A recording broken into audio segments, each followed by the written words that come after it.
RTX then had a 22 series RF test platform.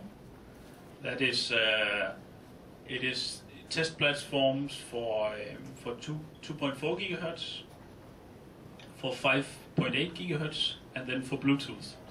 This was test equipment previously done by RTX, and we had also developed the Agilent 1852, which is also a Bluetooth tester.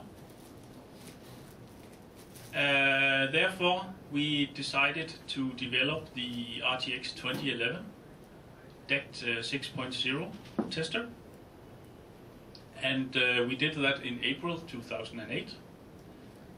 And then later on in September that year, we also added Cat IQ as an option to that one. Today, the RTX 2011 is still the only available RF Cat IQ tester on the market, and we have some new features also in the pipeline, which we will come back to during this presentation. This is what the box looks like. As you can probably see, it's a very simple looking device, because it was originally intended for production environment, so no need for displays and fancy buttons or anything.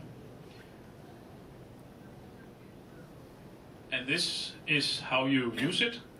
You connect the device that you're testing to the connector on the front, and you connect the PC controlling the tester on the rear side.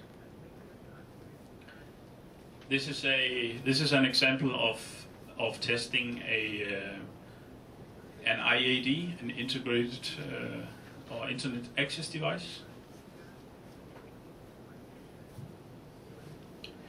So, what can you measure with this RTX 2011? You can measure the power and the power template. You can measure frequency, offset, and drift. And of course, S field and B field modulation. The B field can be measured in two ways. One is what's called TBR6, and the other one is a mode that Rohde and Schwarz did on the CMD60, and this mode has sort of become de facto standard, so we also support that. Bit error rate and frame error rate, jitter, timing accuracy, packet delay. The different slot types for DECT 6.0, and also the new slot types down here is for Cat IQ. And the frequency range is standard DECT and Cat IQ. So, if we take a look on the other side of the tester, on the output signals, then we have on the first output we have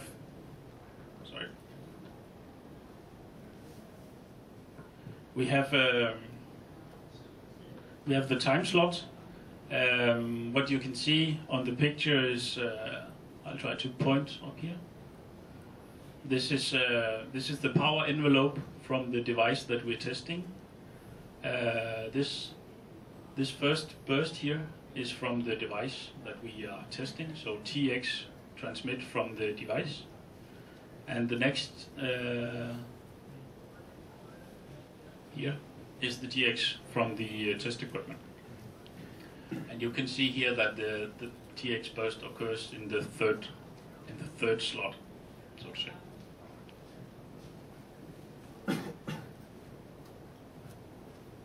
So the next output is the receive data. What we see here is a demodulated received signal. So the test equipment automatically demodulates what it receives and outputs it on an analog port on the backside. So you can connect